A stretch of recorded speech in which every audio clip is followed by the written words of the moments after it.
Banjir yang melanda kota Banjarmasin disebabkan meluapnya Sungai Martapura. Ribuan rumah terendam banjir. Presiden Joko Widodo langsung meninjau lokasi bencana di Kalimantan Selatan.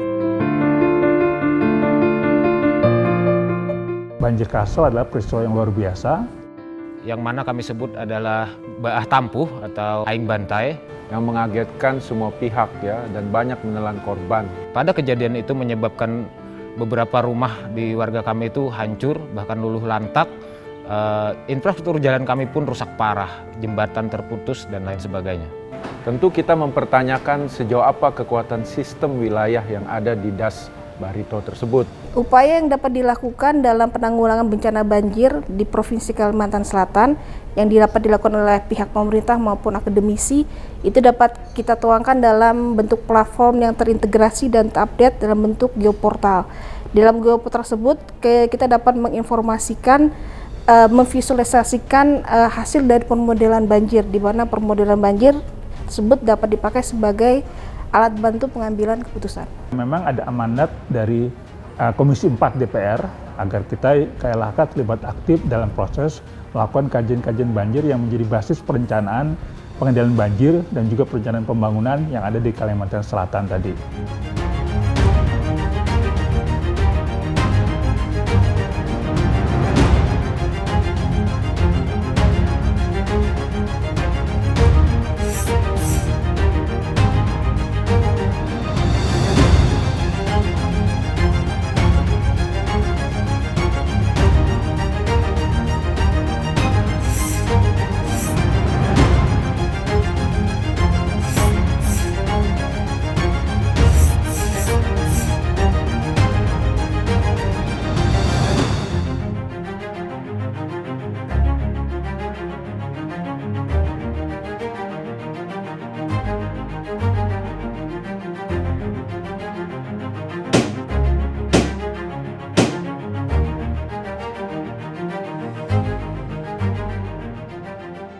Tidak hanya sistem alam, bagaimana ecoregion dari kawasan Das tersebut bisa kita teliti, tapi juga sistem masyarakat dan sistem tata kelola di daerah tersebut. Environmental safeguard berbasis ecoregion merupakan instrumen pengaman ataupun perlindungan lingkungan hidup dan sosial.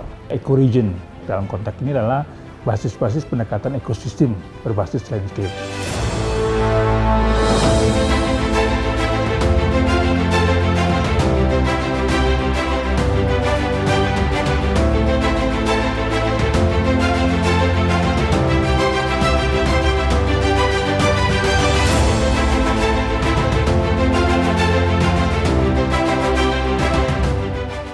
Untuk mengetahui di mana saja dan berapa ketinggian dari banjir tersebut, maka ada dilakukan 9 analisis. Pertama, kronospasial terhadap Das Barito tersebut, dan juga geologi dari das tersebut. Kita lalu meneliti bagaimana geomorfologi. Kita akan melakukan juga analisis terhadap jasa lingkungan, mana yang sudah menurun dan mana yang masih baik.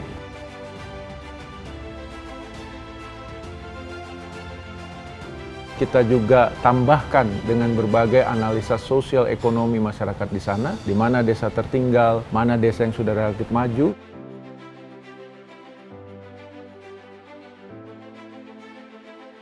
Kita akan memperkirakan apa dampak perubahan iklim. Berikutnya adalah pemodelan dari hidrologi dan hidrolika dari banjir tersebut. Pemodelan banjir merupakan suatu alat bantu pengambilan keputusan berdasarkan kajian ilmiah, sehingga hasil, dampak, dan pengaruhnya dapat terukur. Nah, dari hasil simulasi, kami prediksikan untuk luas genangan banjir di Kalimantan Selatan pada Das Barito itu seluas 11 ribuan kilometer persegi, dibandingkan dengan terjadi luas genangan hujan normal itu hanya 2.400 kilometer persegi. Rekomendasi yang dapat diberikan dari hasil pemodelan banjir itu kami bagi jadi 3, yaitu adalah berupa rekayasa vegetatif,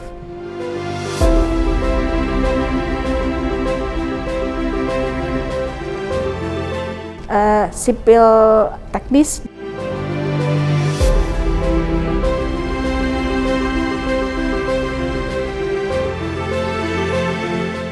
dan kemudian yang satu lagi adalah rekomendasi kebijakan. Kami merekomendasikan agar sesegera mungkin pemerintah daerah dapat memasang sistem peringatan dini atau early warning system yang berbasis pada kemajuan teknologi dan juga kebiasaan masyarakat di Das Barito. Sistem peringatan dini ini akan membantu untuk menghindari dari dampak kerugian atau kehilangan akibat banjir di masa depan. Dan paralel dengan pengembangan sistem peringatan dini tersebut, peningkatan kapasitas adaptasi masyarakat perlu segera dilakukan secara terus-menerus. Peningkatan kapasitas adaptasi masyarakat dapat dilakukan dengan mekanisme triple loop learning system. Sistem triple loop ini akan memudahkan bagi masyarakat untuk mengartikulasikan masalah di wilayahnya dan memanfaatkan modal sosial yang mereka miliki serta jejaring yang ada di sekitar mereka untuk bisa mengatasi dampak banjir. Jadi kalau kita berbicara banjir, pengendalian atau upaya pengendalian banjir ini sebenarnya bukan hanya kita berharap kepada pemangku kepentingan pemerintah, tapi perlu juga masyarakat memahami ini dan berupaya sama-sama untuk upaya pengendalian. Karena apa? Dampak dari kejadian banjir ini masyarakat, bukan pemerintah, masyarakat ini banyak ini. Sehingga masyarakat itu harus memahami bagaimana upaya pembangunan berkelanjutan. Karena kajiannya tadi sifatnya adalah holistik dan integratif, maka kita melibatkan berbagai pihak, baik dari pemerintah, Tetapi juga para dunia usaha dan komunitas di desa, perguruan tinggi, di mana Das Barito ini berada. Harapannya akan terjadi satu kolaborasi di antara semua stakeholder dengan informasi di mana saja genangan banjir dan apa yang harus kita lakukan terhadap genangan banjir tersebut. Kita berharap studi ini dapat ditindaklanjuti oleh pemerintah daerah provinsi dengan memasukkan sistem informasi yang kami bangun ke dalam satu data perencanaannya. akan menjadi basis untuk pengembangan regulasi dilakukan oleh pemerintah provinsi, kemudian juga menjadi basis dalam proses perencanaan ruang, menjadi basis dalam proses perencanaan pembangunan daerah, dan juga berbagai macam rencana-rencana aksi, baik di tingkat provinsi, kabupaten, juga rencana aksi berbasis masyarakat di level desa tadi. Kita berharap juga teman-teman kampus Universitas Lambung Mangkurat bisa menindaklanjuti berbagai updating data yang akan terus dimonitor oleh mereka. Kita Universitas Lambung Mangkurat atau disingkat ULM ini fokus kepada pengabdian dan penelitian. Jadi ada beberapa mahasiswa perguruan S1, S2 maupun S3 melakukan penelitian di beberapa daerah, beberapa lokasi, beberapa DTA yang kemarin terjadi banjir. Nah, diharapkan apa yang menjadi rekomendasi hasil penelitian ini itu nanti bisa diaplikasikan kepada para pemangku kepentingan untuk bagaimana ke depan upaya pengendalian banjir, baik itu secara ekonomi, secara ekologis maupun secara sosial. Nah, kami sepakat dengan hasil kajian dari KLHK, yaitu one reverse, One plan, dan one management.